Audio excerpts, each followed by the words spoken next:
지난주에 이어서 이제 두 번째 안식일 논쟁이라고 하는 이 사건을 보게 되는데요. 먼저 지난주일에 잠깐 말씀드렸던 안식일 정신이랄까, 그걸 좀 한번 우리가 좀 확인하고 싶은데요. 안식일은 제가 두 가지를 말씀드렸던 것 같아요. 첫째, 안식일은 뭐다? 창조주 하나님의 안식으로의 초대이다.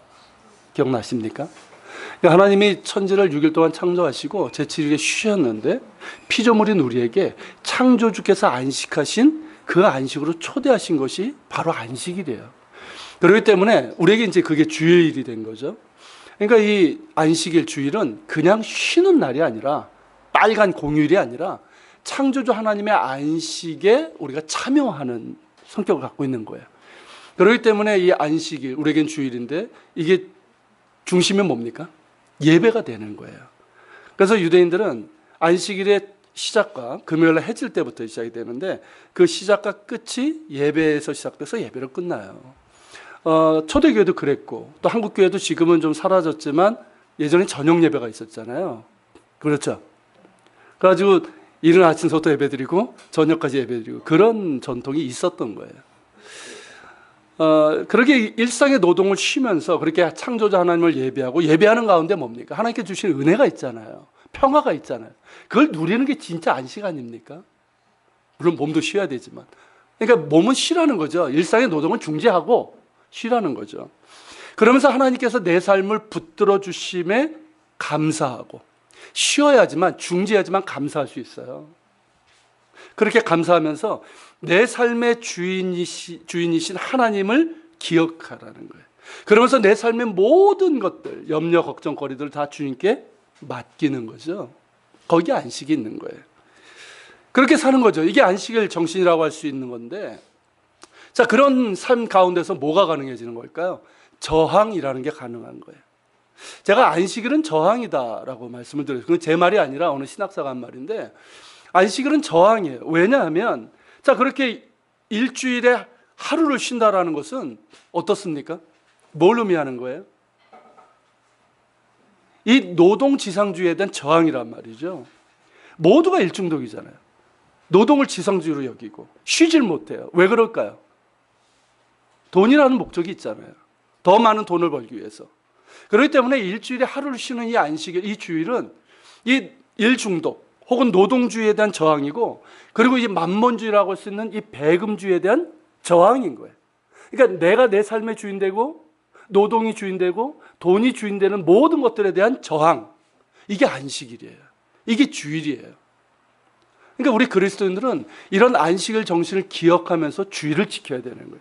단지 그냥 주일에는 이렇게 뭐 교회 가야 된다, 이 차원에서 머무는 것이 아니라 우리에게 안식일을 주신, 이 주일을 주신 주님의 정신을 기억하면서 정말 예배 가운데서 쉬고요. 일상의 일들을 놓고 내려놓고 몸과 영혼이 쉼을 얻고, 그러면서 일주일, 6일 동안 삶 가운데서 어떻습니까?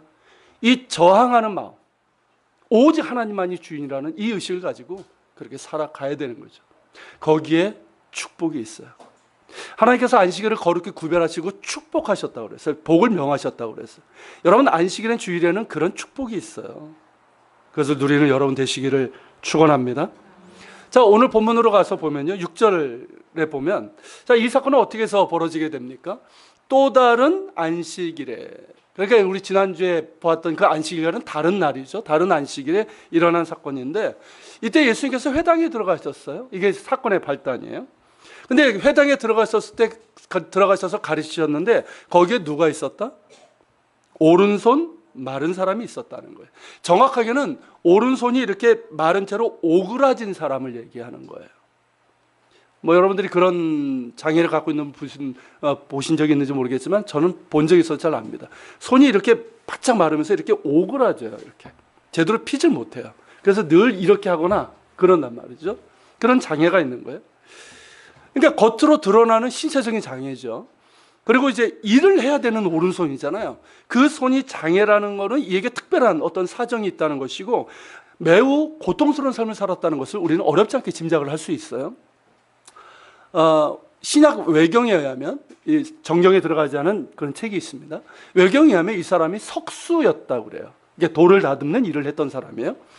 그러니까 이 사람은 선천적인 장애가 아니라 어떤 사고로 인해서 그 장애를 이제 얻은 사람이에요. 자, 사고로 인해서 오른손이 불구가 되고 석수일도 하지 못하게 됐습니다. 하루아침에 실업자가 된 거예요. 자, 이 사람의 나이가 어느 정도인지는 뭐 알 수는 없지만 이 사람이 결혼해서 가정이 있다고 한다면 어떻습니까? 자신은 물론 가족 전체가 이 생존 자체 위협을 받게 되는 거예요. 심각한 타격을 입고 그로 인해서 매우 힘들고 고통스러운 삶을 살아갔다라는 것이죠. 가장으로서 가장에 제일 으뜸되는 게 뭡니까? 가족을 먹여 살리는 거잖아요. 그럴 수 없는 일을 할 수 없게 된 거예요. 그리고 이 사람이 아직 미혼의 청년이라면 어떨까요? 하루아침에 청년 실업자가 된 거예요. 그리고 노동력의 사회 아닙니까? 뭐 그 당시는 정말 노동력 중심의 사회였기 때문에 오른손이 장애가 됐다, 불구가 됐다 할 수 있는 일이 없어요. 자, 그렇다면 사람들과의 관계는 어떨까요? 예나 지금이나 이 신체적인 핸디캡을 가진 사람들에게 그렇게 호의적이지 않습니다. 지금도 그렇지 않습니까, 사실? 자, 이 사람이 미혼이었다면 결혼을 했을까요? 아주 천사 같은 여인을 처녀가 아니라면 제 생각엔 결혼하지 못했을 것 같아요. 사람들도 피했겠죠. 사람들에게 오른손을 보이지 않으려고 숨기려고 다녔을 거예요. 그리고 이제 유대인들이 입었던 옷이 어떻습니까? 이렇게 큰 숄 같은, 이렇게 외투 같은 걸 이렇게 걸치고 있었거든요. 그러니까 이렇게 하면서 숨기고 다녔을 거예요. 그리고 유대인들은 사람들을 만날 때 인사를 하면요, 지금처럼 뭐 악수를 하는 건 아니지만, 지금은 그렇지만, 지금도 그렇죠. 어떻게 인사를 합니까? 이렇게 포옹을 해요. 두 손을 꼭 잡고 이렇게 포옹을 하고 가볍게 이제 뺨에다가 입을 맞추는 그런 인사를 합니다. 그러니까 이 사람은 그렇게 할 수가 없죠. 그러니까 사람을 피하게 되는 거예요. 그렇게 가까이 하지 않고. 자, 불의의 사고로 인해서 이렇게 하루아침에 실업자가 되고 가난과 장애라는 고통을 겪고 외로움과 소외감을 느껴야만 했습니다. 사람들과 세상을 원망하고 깊은 절망감에 빠져 있었을지도 모르겠어요. 근데 이 사람이 회당에 나왔다는 거예요. 이 사람이 처음 회당에 나온 건지 아니면 계속해서 나온 것인지는 명확하지 않습니다. 당시 유대교 회당은 지금도 그렇거니와 이 장애인의 출입을 금하지 않아요. 성전과는 달라요. 회당에 들어갈 수 있어요. 다만 그를 바라보는 시선이나 태도는 그렇게 호의적일 것 같지 않아요. 그 당시의 분위기로 보면 말이죠. 앞서 제가 이제 이 손 마른 사람을 직접 본 적이 있다고 그랬는데 이스라엘에 있을 때 그런 비슷한 분을 본 적이 있어요. 이분이 이제 이시성을 가진 평신도였는데 그래서 우리가 이집사님이라고 불렀던 분이에요. 저보다 나이가 조금 많으신 분이었는데 이분은 이제 왼팔 전체가 말랐어요. 그러니까 긴 팔을 입을 때는 잘 모르는데 이 반팔을 입으면 이게 여기가 바짝 말라 있고 색깔이 까매요. 좀 짙어요. 그러면서 이게 꺾여 있어요. 오그라져 있어요. 그러니까 어떻습니까? 굉장히 불편하죠. 머리를 감을 때도 그렇고 옷을 입을 때도 그렇고 일상생활하는데 굉장히 이제 불편해요. 그래도 이분이 좀 밝고 긍정적으로 이렇게 생활했던 분이고 공부도 열심히 했어요. 저하고 같이 히브리어를 배웠던 분이거든요. 근데 이분이 유대교 회당을 갔어요. 그러니까 유대교 회당 예배가 알고 싶었던 거죠. 그래서 한 4번인가 갔대요. 근데 이제 마지막 방문 때 안내를 하던 분이 이렇게 슬쩍 다가오더니 그러더랍니다. 이제 더 이상 안 왔으면 좋겠다고. 그러니까 이방인이면서 이게 신체적인 이제 장애가 있다 보니까 좀 눈에 거슬렸던 것 같아요. 그러니까 출입을 금한 건 아니지만 그러한 편견이 있다는 거죠. 자, 그렇다면 본문에 등장하는 이 사람의 경우는 어땠을까요? 자, 회당은 뭐 신체적인 장애가 있는 사람은 금하지 않으니까 들어갈 수 있어요. 근데 이 사람을 바라보고 대하는 시선과 태도는 그렇게 호의적이지는 않았을 것입니다. 자, 부정한 죄인으로. 그리고 우리나라도 그렇지만 예전에 어떻습니까? 어떤 몸에 어떤 뭐 장애가 생기거나 어떤 질병이 있으면 꼭 뭘로 생각합니까? 죄로 인해서 그렇게 된 것이라는 생각이 있어요. 어느 정도 관련이 있지만 그런 생각이 사람들에게 사실 많습니다. 자, 그런 이제 저 사람이 죄로 인해서 저렇게 된 거다. 그러니까 부정한 죄인이죠. 그런 생각을 가지면서 편견을 두고 그렇게 거리를 뒀단 말이죠. 그러니까 이 사람이 회당을 다니는 것이 그렇게 편하지는 않았을 거예요. 어쩌면 어떤 도움을 받으러 갔을지도 모르겠습니다. 유대인들은 예나 지금이나 구제를 많이 하는 민족이에요. 안식일이니까 뭐 이런 사람이 오면 구제를 해줬겠죠. 그래서 왔는지도 모르겠어요. 아니면 예배를 드리면서 위로를 구했을지도 모르겠어요. 하나님의 궁유를 구하면서 말입니다. 하지만 여기저기 눈치가 보이고 그리 편하게 예배를 드리진 못했을 겁니다. 그러니까 어디 앉았을까요? 맨 뒷구석.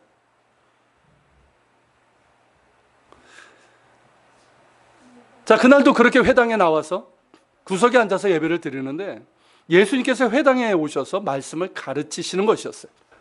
뜻하지 않은 은혜였던 거죠. 예수님의 입을 통해서 선포되는 하나님 나라의 그 복음을 들으면서 이 사람은 은혜를 받습니다. 다른 랍비들의 설교와는 달리 권위가 있고 권세가 있고 또 그 말씀에는 따뜻한 위로가 있어요.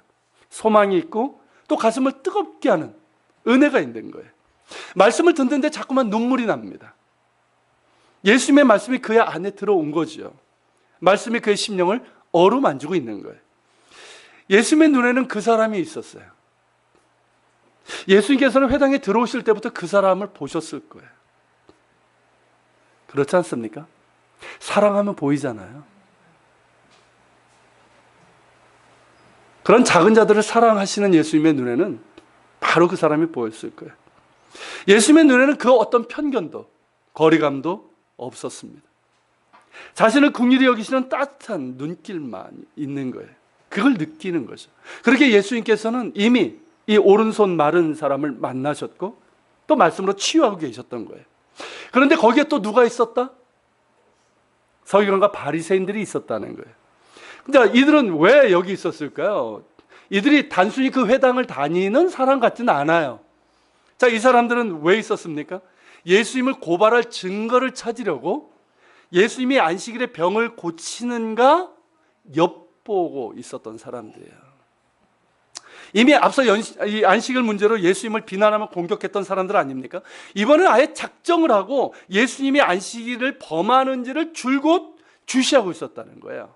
그러니까 예배를 드리면서 어쨌다는 거예요? 계속 뭐 예배는 신경 안 쓰고 안식일을 범하는 거나. 게다가 이제 오른손 마른 사람이 있으니까 그걸 보고 있었다는 거죠. 자, 만약에 예수님이 그렇게 이제 병을 고쳐서 안식일을 위반하게 되면 어떻게 될까요? 그걸 사내들인 공회에 고발할 수 있거든요. 왜냐하면 출애굽기 35장 2절에 보면 안식일에 일하는 자가 있거든 죽이라. 이런 규정이 있어요. 그러니까 고의적으로 그렇게 했을 때라는 거죠. 참 고약한 사람들인데 이 사람들 보면 참 안타까움이 있어요. 어쩌다가 이렇게 되었을까 하는 거예요. 예전에 말씀드린 바가 있었는데 이 바리새인들은 이 이방인들의 지배와 문화로부터 유대인들의 어떤 그 정체성 그리고 신앙의 어떤 고유성을 지키기 위해서 그렇게 노력하던 경건주의 운동가들의 후예예요. 그러니까 이들이 이제 율법을 중요시하고 할례와 음식법과 이런 안식일을 이렇게 강조한 것은 결코 나쁜 게 아니에요. 그렇지 않습니까? 이것은 당시의 상황으로 보면 매우 중요했고 이들의 강조점이나 가르침은 가르침이 큰 문제가 있었던 것도 아니에요. 하지만 시간이 지나면서 점점 문자주의에 빠지게 됩니다. 여러분, 문자주의가 뭔지 아십니까? 말 그대로 말씀을 주셨잖아요. 하나님께서 율법을 주셨잖아요. 그 정신은 뒤로 하고 그 목적은 뒤로 하고 문자 하나하나에 집중하는 거예요. 자, 안식이라고 한다면 하나님께서 안식일을 지키러 하신 이유가 있잖아요. 목적이 있어요. 정신이 있어요. 그런 것들은 뒤로 하고 뭐만 할까요? 일하지 말라고 했으니까 어떤 게 노동에 해당되느냐, 이것만 집중하는 거예요. 자, 어떤 것이 노동에 해당되느냐 규정하는 거 어느 정도 필요합니다. 하지만 이것이 본질은 아니에요. 자, 본질은 말씀드렸던 것처럼 창조주 하나님의 안식으로부터의 초대란 말이죠. 그게 중요한 거예요. 그러면서 이 노동으로부터의 자유이고 저항이란 말이죠. 근데 이들은 문자주의에 빠지면서 그 정신을 잃은 채로 형식에만 집중하고 그러다 보니까 성경에 나오지 않는 많은 금지 조항들, 지난주에 말씀드린 39가지 그 이상이 돼요. 그 조항들을 다 이렇게 만들어 놓은 거예요. 이런 문자주의는 필연적으로 뭐가 될까요? 형식주의가 돼요. 그리고 자기 의에 빠지게 돼요. 그러니까 나는 이 조항대로 나는 지켰으니까 나는 어떤 사람이에요? 거룩하고 의로운 사람이 되는 거예요. 그렇지 못한 너는 뭐가 돼요? 율법도 안 지키는 부정한 죄인이 되는 거예요. 필연적으로 그렇게 되는 거예요. 이게 바로 율법주의라고 하는 거예요. 그러니까 율법 자체가 나쁜 게 아니에요. 그렇죠? 우리가 자꾸 오해하는 경우가 있는데 율법은 선한 거예요. 하나님께서 주신 것이고 율법의 바탕 정신이 뭡니까? 사랑이잖아요. 하나님 사랑이고 이웃 사랑이에요. 그래서 선한 거예요. 그렇지만 이 문자주의에 빠지면 필연적으로 자기 의가 되고 그렇지 못한 사람들을 정죄하고 배척하게 되면서 이 분裂되는 이 율법주의가 되고 마는 거예요. 여러분, 이것은 우리 역시 주의해야 됩니다. 오늘 한국교회 일부에서 이런 모습이 나타나고 있어요. 주의해야 됩니다. 자, 이들이 그랬어요. 그러다 보니까 이들의 눈에 이 오른손 마른 사람이 보일까요? 그러니까 이 사람의 상태가 보이겠냐는 거예요. 이 사람이 어떻게 장애를 얻게 됐고, 장애를 얻은 후에 어떤 삶을 살았고, 그리고 지금 어떤 상태로 지금 예배를 드리고 있는지, 이게 보였을까 하는 거예요. 보이지 않죠. 보이지 않아요. 정말 하나님의 말씀을 연구하고 율법을 지키는 사람이라면 사람에 대한 긍휼이 있어야 되지 않습니까? 그 긍휼 여기는 마음을 가지고 봐야 되는데 그러지 못했던 거예요. 또한 이들은 예수님이 어떤 분이신지에 대해서도 관심이 없었어요. 여러분, 안식일에 예수님이 병을 고치시는 것을 엿봤다고 그랬잖아요. 그 말은 뭡니까? 이들도 예수님에게 무슨 능력이 있다? 병 고치시는 능력이 있다는 것을 보았고 알았다는 거예요. 예수님은 병 고치는 능력뿐만 아니라 죄 사하시는 권세가 있잖아요. 자, 이것은 뭡니까? 이미 이사야서나 이런 구약 성경에 예언되어 있는 거잖아요. 메시아께서 하시는 일이에요. 그렇기 때문에 조금만 관심을 두면 예수님이 누구신지를 알 수 있는 거예요. 그런데 이들은 그런 것들은 관심 가지고 오직 관심이 뭡니까? 우리의 가르침과 우리가 강조하는 것과 맞는지 틀리는지 여기에 관심이 갖는 거예요. 그러면서 안식일에 예수님께서 병 고치는 능력이 있다. 그렇다면 이분이 메시아구나 이게 아니라 안식일에 병을 고치는지 이걸 엿보고 있었다는 거예요. 정말 안타깝지 않습니까?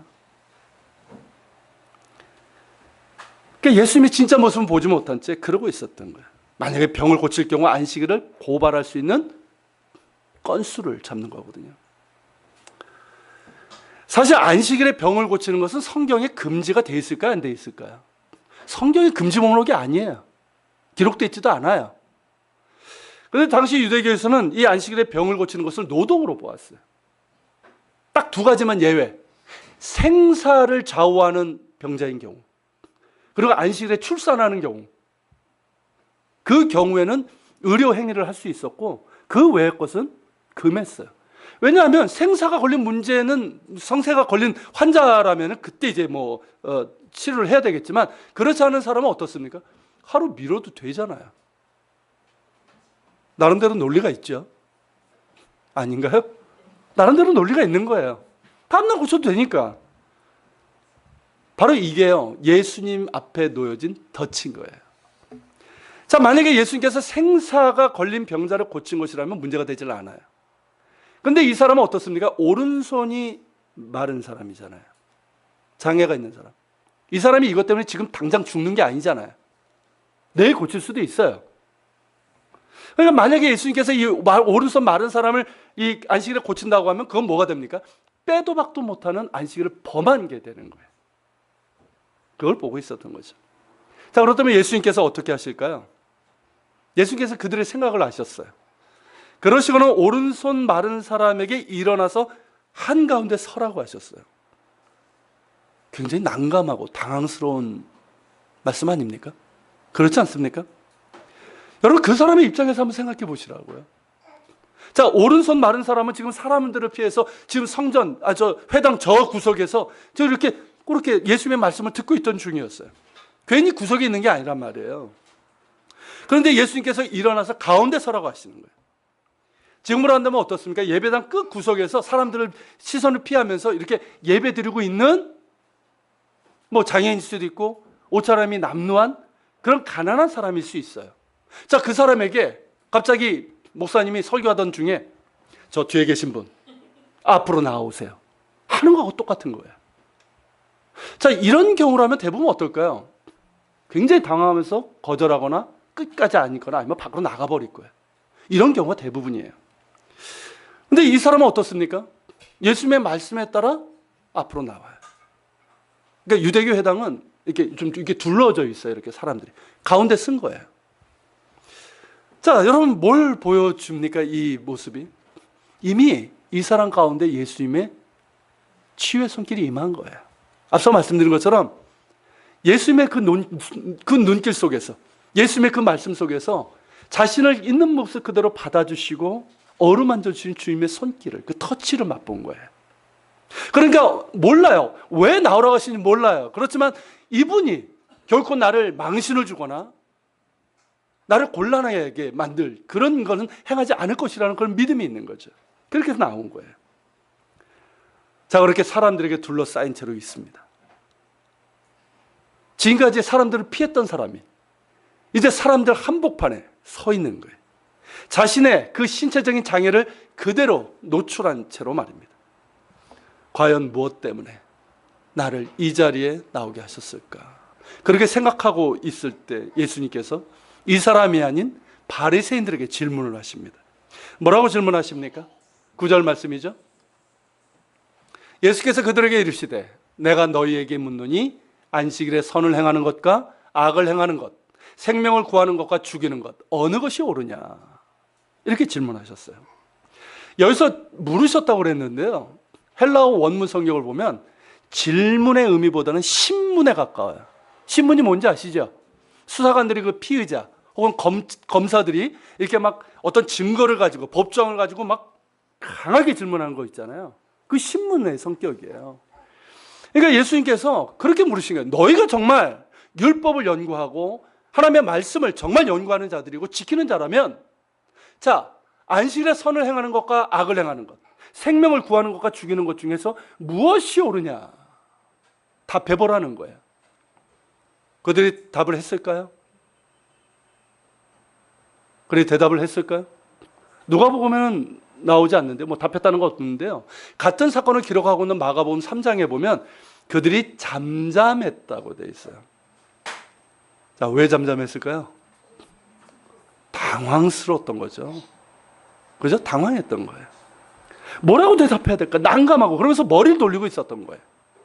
여러분, 무엇이 옳습니까? 자, 뭐가 옳아요? 안식일에 선을 행하는 것이 옳죠. 생명을 구하는 것이 옳습니다. 당연히 옳아요. 이들도 알아요. 하나님의 말씀을 연구하면 당연히 이게 옳아요. 그런데 만약에 이것이 옳다라고 한다면, 자, 예수님께서 오른손 마른 자를 고치시게 되면 안식일에 악을 행했다고 비난할 수 있습니까? 못하게 되잖아요. 그러니까 뭐라고 말을 할 수가 없는 거예요.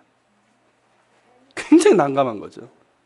참 마음이 완악한 사람들입니다. 근데 여기서 우리는 예수님의 말씀에서 중요한 것을 보게 돼요. 그게 뭐냐면, 안식일에 바리새인들이 엿보고 요구했던 건 뭡니까? 안식일 법을 지키라는 거잖아요. 조항들을 지키라는 거예요. 자기들의 조항을. 그런데 예수님께서는, 자, 선을 행하는 것과 악을 행하는 것, 생명을 구하는 것과 죽이는 것으로 안식일을 연결시키고 계셔요. 무엇을 보여줍니까? 예수님께서는 안식일 문제를 단순히 일을 하지 않는 차원이 아니라 선을 행하는 차원으로 다루고 계시다는 거예요. 생명을 구하는 게 선이잖아요. 그 문제로 다루고 계시다는 거예요. 이게 안식일의 근본 정신이고 안식일에 해야 될 마땅한 일이라는 것이죠. 여러분, 신명기 5장 15절에 보면 안식일과 관련된 하나님의 말씀이 있습니다. 같이 한번 읽겠습니다. 너는 기억하라. 내가 애굽 땅에서 종이 되었더니 너를 여기서 인도하여 내었나니 그러므로 너의 하나님 여호와가 너를 명하여 안식일을 지키라 하느니라. 자, 이 말씀 잘 보세요. 이 말씀에 따르면, 자, 하나님께서 애굽에 넣었던 이스라엘 자손을 구원하신 목적이 무엇이다? 안식일을 지키게 하려는 데 있다는 거예요. 이상하죠? 자, 여러분, 애굽에 놓였던 그들에게는 안식이 있었을까요? 노예예요, 노예. 애굽에 놓였던 그들에게 안식이 있었을까요? 없죠. 무슨 노예가 안식을 합니까? 죽을 때까지 아무리 몸이 병들어도 일해야 돼요. 그게 노예예요. 그러다가 그렇게 죽으면 그게 노예의 본분이에요. 쉴 수가 없었어요. 그러니까 그들에게 있어서 노동은 뭡니까? 죽음이에요. 억압이고 고통인 거예요. 자, 그들에게 안식이 주어졌어요. 그것은 단순한 쉼이 아니라 생명이었고 자유였어요. 애굽의 노예로 억압받고 죽어가던 그들에게 이 생명과 자유의 안식이 주어진 거예요. 여러분, 이게 바로 안식일이에요. 단순히 일주일에 하루를 쉬는 것이 아니라 생명과 자유의 안식. 이게 안식일이에요. 아십니까, 여러분? 이런 생명과 자유의 안식을 주신 것이 바로 안식일인데, 당시 유대교에서는 안식일이 어떤 일이 노동이고, 그리고 어떤 일, 뭐 이런저런 일을 하면 안 된다는 이런 문자주의에 빠져버렸다는 거죠. 성경에도 없는. 문자주의에 빠지면 생명과 자유를 잃게 됩니다. 우리도 똑같아요. 여러분, 생명과 자유가 없는 안식일이 안식일이 될 수 있을까요? 무슨 힘을 얻어요, 거기서. 무거운 짐이 되고 마는 거죠. 여러분, 안식일은 생명과 자유의 안식입니다. 예수님께서 그것을 말씀하신 거예요. 예수님에게 있어서 중요한 것은 뭡니까? 안식일의 금지 조항, 법 조항이 아니에요. 생명과 자유의 안식을 우리가 누리느냐, 못 누리냐 하는 거예요. 그런 의미에서 예수님께서 안식일을 지키신 거예요. 이해가 되십니까? 바리새인들은 안식일의 조항을 지키려고 했지만 예수님은 뭐예요? 정작 너희들은 안식을 누리지 못하고 있다는 거예요. 여러분들 어떠하십니까? 이 주일 우리에게 안식일인데 어떻게 안식을 누리고 계십니까? 이 생명과 자유의 안식을 누리고 계세요? 여러분, 오른손 마른 사람, 이 사람을 한번 보세요. 이 사람의 문제는 뭘까요? 이 사람의 문제. 단지 오른손이 마른 게 문제일까요? 그렇지 않아요. 이 사람의 문제는 뭐냐면 생명과 자유의 문제예요. 오른손을 잃은 것이 아니라 생명과 자유를 잃은 거예요. 오른손이 말라 오그라든 것이 아니라 그 마음이, 그 영혼이 마르고 오그라든 거예요. 이게 문제인 거예요. 자, 오른손을 잃어서 일을 할 수가 없어요. 그러니까 당장 육체적인 생명이 위협을 받고 죽음의 위험에 노출되어 있죠. 그리고 자유를 잃었어요. 자, 오른손을 잃어 자유를 잃은 것뿐만 아니라 자, 사람들을 피하게 되잖아요. 소외감을 갖게 되고 사람들의 편견과 거부감에 그렇게 노출이 된단 말이죠. 자유를 잃어버린 거예요. 자, 예배를 드리면서도 어떻습니까? 이 사람은 자유를 누리지 못했어요. 여전히 자기를 편견을 가지고 쳐다보는 사람들의 시선이 느껴지고 의식하는 거예요. 그러다 보니까 어떻습니까? 단순히 육체적으로 생명과 자유를 잃은 것뿐만 아니라 스스로의 그런 열등감, 피해의식 그 속에서 갇혀버리게 된 거예요. 그 내면으로부터 죽어가고 있고 생명과 자유를 잃은 것이죠. 이 사람에게 더 중요한 것은 안식일의 법조항이 아니에요. 다시 생명과 자유의 안식을 얻는 것입니다. 안식일을 지키겠다고 그 회당에 갔지만 그는 이 사람에게는 안식이 없었어요. 바리새인들은 이 사람의 상태를 생사가 걸린 문제로 보지 않았지만 예수님의 눈에는 어떨까요? 생사가 걸린 문제예요. 지금 죽어가고 있잖아요, 이 사람이. 이 사람이 그 내면으로부터 죽어가고 있어요. 생명과 자유를 잃은 채로 안식을 누리지 못하고 있어요. 이 사람을 그냥 내버려 둬야 될까요? 아니에요. 이 사람을 회복시켜야 돼요. 안식일의 정신이 생명과 자유 안식이기 때문에 안식일이기 때문에 더더욱 그렇게 하셔야 되는 거예요.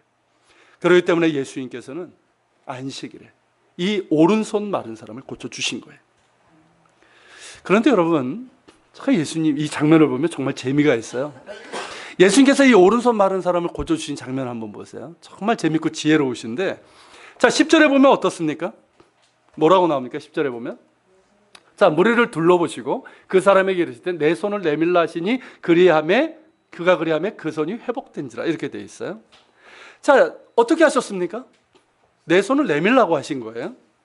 그리고 그가 이렇게 말씀하신 대로 손을 내밀자 그의 손이 회복이 되었어요. 회복되었다는 게 뭡니까? 정상의 손처럼, 정상의 그런 손으로 회복이 되었다는 거죠. 이게 왜 지혜로운지 아십니까? 자, 바리새인들은 예수님의 안식일에 병을 고치시는 것에 집중을 했어요. 만약에 예수님께서 이 오른손 마른 사람의 몸에 손을 대시면 어떻게 될까요? 예수님께서 손을 대신 경우가 있잖아요. 그렇죠? 나병 환자들에게도 손을 대셨고 눈먼 사람에게도 이게 손을 이렇게 대셔가지고 이렇게 하셨잖아요. 만약에 그렇게 손을 대셨으면 어떻게 될까요? 이거는 일을 한 거예요. 무슨 얘기가 이해가 되십니까? 그러니까 안식일에 의료 행위를 한 거예요. 그러면 예수님은 안식을 범한 거예요. 근데 예수님께서는 어떻게 하셨습니까? 그냥 말씀하신 거예요. 내 손을 내밀라. 내밀었어요.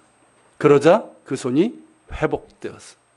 그러니까 이 바리새인들에게는 어떻습니까? 이건 의료 행위가 아니에요. 예수님 일한 거 아니에요. 움직이지도 않았어요.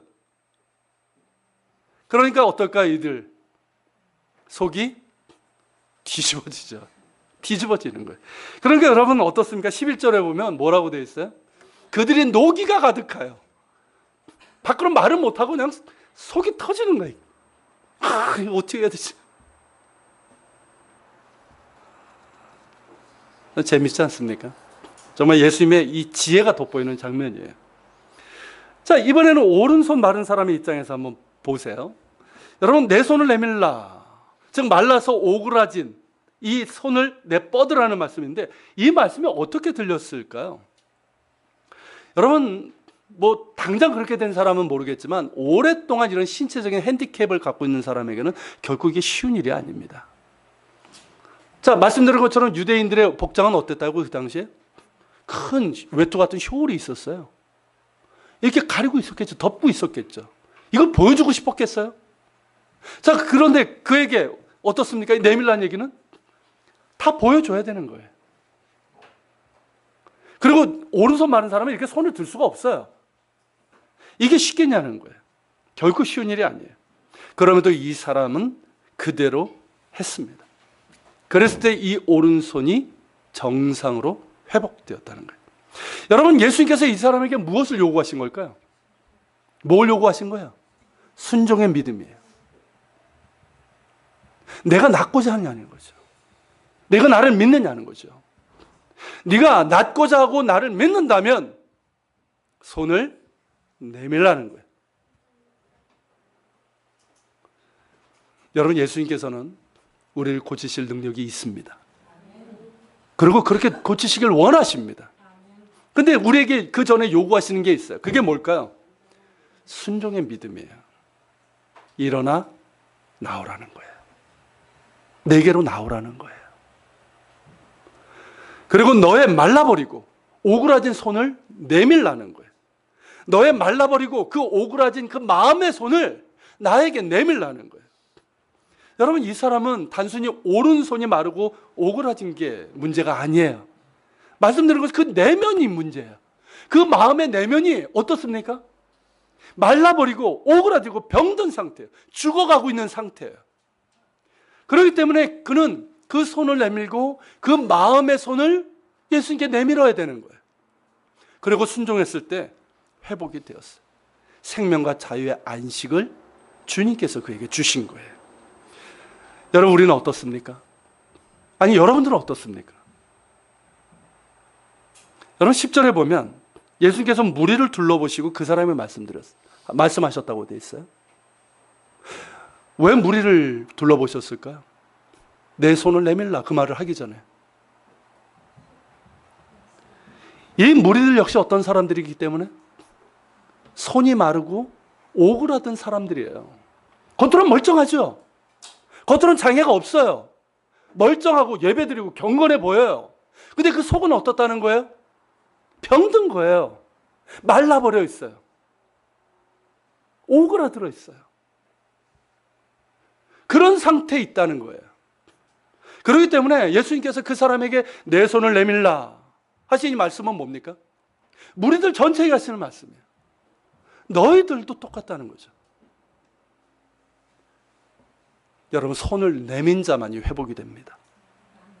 나의 말라버리고 오그라진 이 병든 마음의 손을 내미는 자만이 회복이 되는 거예요. 생명과 자유의 안식이 주어집니다. 여러분, 바로 우리가 그런 무리 중에 하나 아닙니까? 여러분들 어떠하십니까? 우리의 몸과 생활에서도 마르고 오그라진 부분들이 있을 거예요. 그렇죠? 그리고 우리의 내면은 더 그래요. 우리의 내면, 우리의 영혼에 어떻습니까? 정말 말라버리고 오그라들고 병들고 그런 부분들이 우리에게 없습니까? 제가 어제 우리 둘째 이제 시온이하고 이제 매주 토요일 저녁에 주일 찬양 연습을 해요. 근데 이제 찬양을 이렇게 하는데 그 뭐죠? 주 날 구원했으니 이 찬양을 부를 때였어요. 그 후렴 부분, 주를 향한 나의 열정, 멈출 수 없네, 멈출 수 없네, 이 부분을 부르는데 성령께서 그렇게 말씀하시는 것 같았어요. 야, 너에게 있어서 중요한 것은 너의 인간적인 성공, 목회적인 성공이냐, 아니면 네가 찬양하는 것처럼 나를 향한 너의 사랑이냐, 너의 열정이냐, 이렇게 물으시는 거예요. 이런 말씀을 드리기가 그런데 요즘 제가 조금 힘듭니다. 뭐 그 내용을 뭐 제가 일일이 뭐 말씀드리긴 좀 어렵지만, 그러다 보니까 제 내면이 이렇게 마르고 오그라든 거였어요. 그러니까 어제 찬양을 드리고 말씀을 이렇게 한 주간 이렇게 묵상하고 설교를 준비하는데 제가 오른손 마른 사람하고 별 차이가 없는 거예요. 제 안에 그런 거예요, 내면이. 그러다 보니까 이게 연습 끝나고 말씀을 뭐 더 이상 준비를 하기가 어렵더라고요. 그래서 그냥 기도했어요. 오늘 말씀을 기억하면서 기도했어요. 주님, 제가 바로 오른손 마른 사람입니다. 제 안에 메마르고 오그라든 부분이 있습니다. 주님께서 말씀하시는 것 같아요. 내 손을 내밀라. 내밀었어요. 기도하면서 내밀었어요. 여러분, 우리가 주님 앞에 우리의 마르고 오그라든 이 손을 내밀 수 있는 방법이 뭡니까? 기도하는 거잖아요. 그렇게 주님께 기도했어요.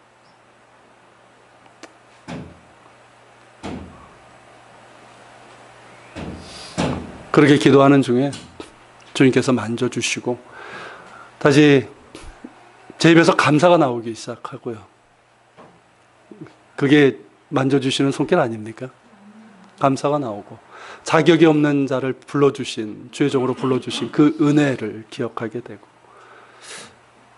그러면서 모든 건 맡기고, 그러면서 생명과 자유의 안식이 제 안에 다시금 채워지는 것을 제가 느낄 수 있었어요.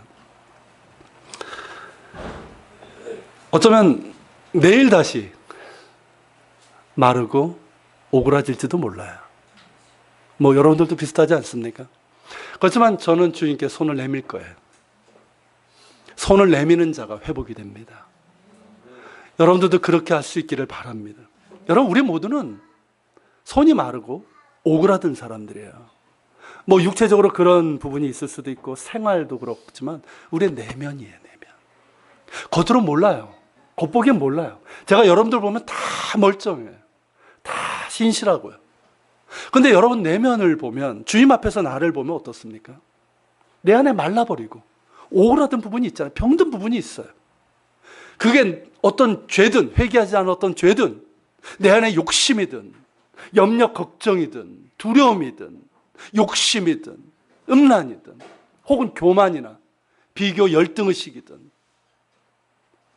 아니면 영적인 게으름이나 어떤 그런 나태함 때문이든 우리 가운데 이 말라버리고 오그라들고 이 병든 부분이 있단 말이에요.